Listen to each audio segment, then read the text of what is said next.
talked about Daniel Hemrick. Hemrick had, when it rained so quickly and rained so hard for that short amount of time, they didn't get the truck covered up quick enough. Water got inside on the button for the radio on the steering wheel. They had to replace that. They replaced the antenna, replaced the radio, but he is down and away and out on pit lane. Now, Glenn Jarrett, when they come down this pit lane, it is a long one here. Matter of fact, one of the longer ones they'll work with all season long. And we talked about fuel. What about those tires? What can they look for today? Well, Jason, they've got a set of fresh Goodyears on the trucks right now, and there are 3 more new sets in the pit stalls for everybody here. So, it's a 200-mile race. That should be enough. The tire wear has not been excessive. Of course, they're going to a green racetrack now, so we'll just have to wait and see. But they should be in good shape. We're getting ready for the start of this thing, guys. Indeed we are, Glenn. Tonight's broadcast of the Drive-In for Lineman 200 is brought to you under exclusive radio rights granted by NASCAR to Motor Racing Network solely for the private, non-commercial use of our listening audience. Any publication, reproduction, or other uses of descriptions and accounts of this event without the express written consent of the Motor Racing Network and NASCAR is prohibited. So after a delay of roughly 2 hours from the advertised start, yeoman's work on the part of the track crew, we are just about set to get things going here tonight at Gateway for the Drive-In for Lineman 200. The field has just crossed the stripe. They are 1.25 miles from getting the green flag to get things started here this evening.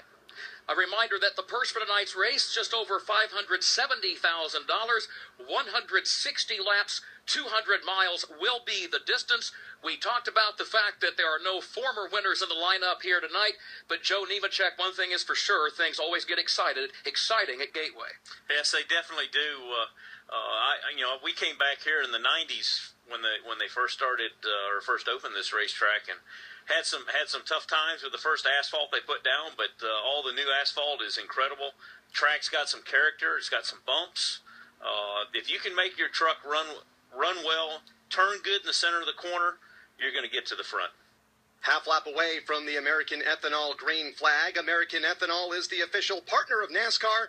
If it is good enough for NASCAR, it's good enough for your car. American made, American grown, powering NASCAR. A good crowd has jammed the stands here tonight at Gateway, and they have been ever faithful, waiting through those rain showers that came through a couple of hours ago.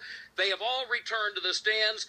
They're ready to get things started, and so are we here at the Motor Racing Network. Here comes the pace car off turn number 4 onto pit road, and to call the start of tonight's race, here's Kyle Rickey. 32 trucks come off of turn number 4, led by pole sitter 19-year-old Eric Jones and 17-year-old Cole Custer. Green flag from the starter stand, and we are underway with a Drive-In for Lineman 200.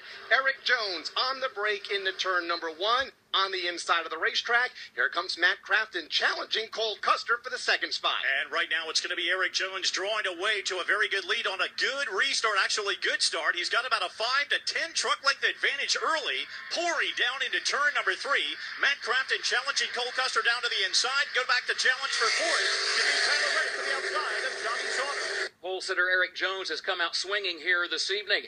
No wins yet this year for that Kyle Busch Motorsports stable in this NASCAR Camping World Truck Series. Eric Jones would love to change that tonight.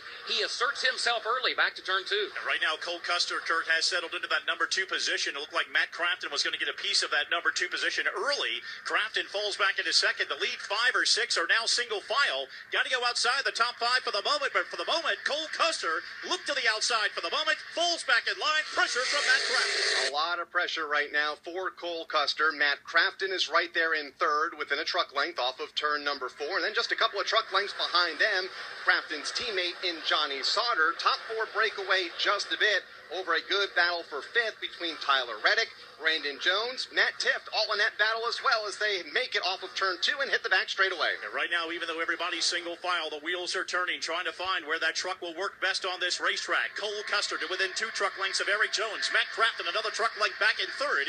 Johnny Sauter, Tyler Reddick, followed by Brandon Jones side by side further back. Cameron hailing to the inside of Justin Boston. A lot of shuffling going on near the tail end of the top 10. Up at the front of the field, Eric Jones broke away at the end of the first lap.